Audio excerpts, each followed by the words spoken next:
Chapter 4 Starboy. I won't go home. I've been hiding in these rocks all day. I didn't come out when I heard Morning Girl call my name, even though she walked very close to where I crouched. I made myself look like a rock and didn't move. I shut my eyes, stopped breathing. I thought about how the sun warmed my surface, making shadows around all the parts where I stuck out.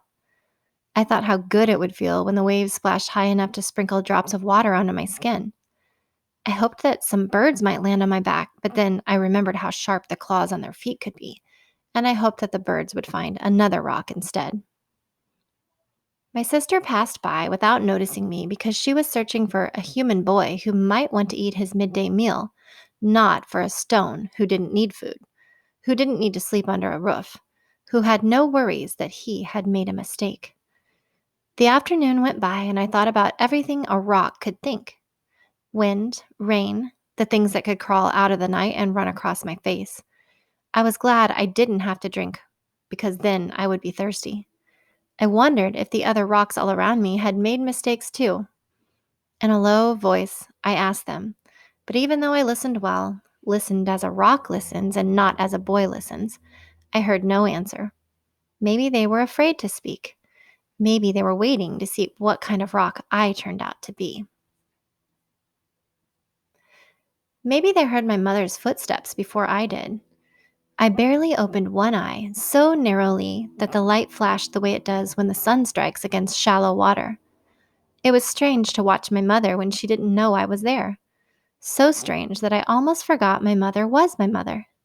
To a rock, she was just a small woman who sat looking out to sea, whose hair blew away from her face with every breeze, whose fingers worked the dry grasses in her lap into a tight coil, who spoke her thoughts aloud because she had no idea anyone was listening. Where could Starboy have gone, she wondered to herself. Everyone is so worried that he has sailed to another island or flown high into the air to join those stars who gave him his beautiful name. She sighed, waited for a moment, and then continued. She was close enough that I could have touched her in my arms if my arms had turned back into arms and I became human once again. But Starboy would not leave without saying goodbye, my mother decided. Even if he had made a mistake, even if he had played in his father's canoe and then forgotten to pull it high enough up the beach so that the tide would not carry it away, he would know that we would miss him too much if he disappeared. I closed my eye and concentrated on being a rock.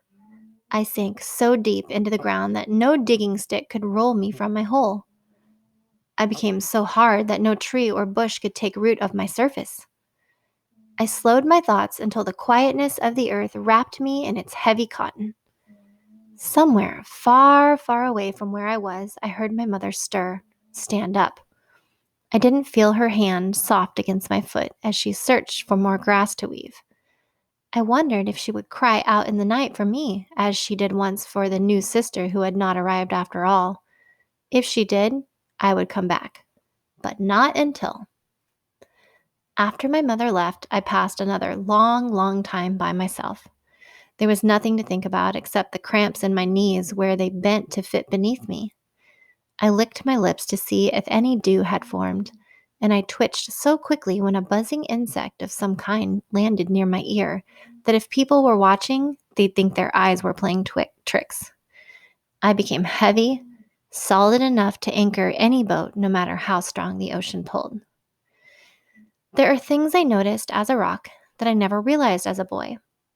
I could feel the movement of a shadow on my body as the sun slid across the sky. There was a line that divided heat from cool, which very slowly crept up my leg, across my back, onto my cheek.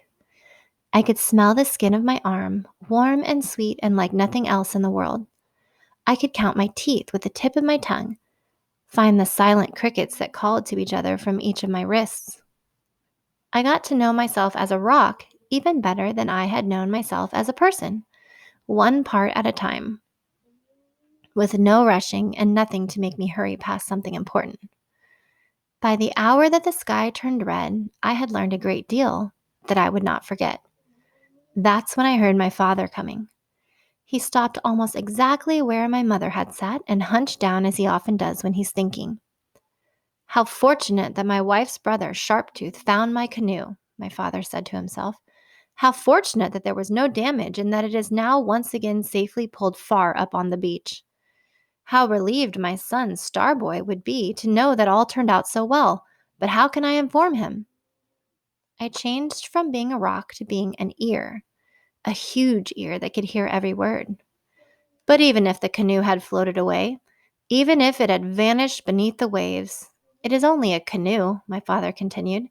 It can be replaced with a few days' work, especially if I have a strong son to help me hollow it out.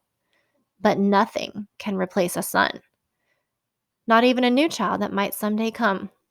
Not even a good daughter who was lonely for her brother all day, who was afraid that he was hungry or thirsty or didn't know how to come home. I tried to imagine Morning Girl worrying about me. It was difficult. When Morning Girl told me she had been careless with my canoe, my father said, I was very annoyed. But it wasn't her, I shouted. My father leapt to his feet, looked in every direction. Starboy? He called. Starboy? I unfolded myself because my father's son again became my father's son again because I heard the pleasure in his voice. Already I could see my mother's face when I walked through the door to our house, and behind her, my sister's eyes are bright.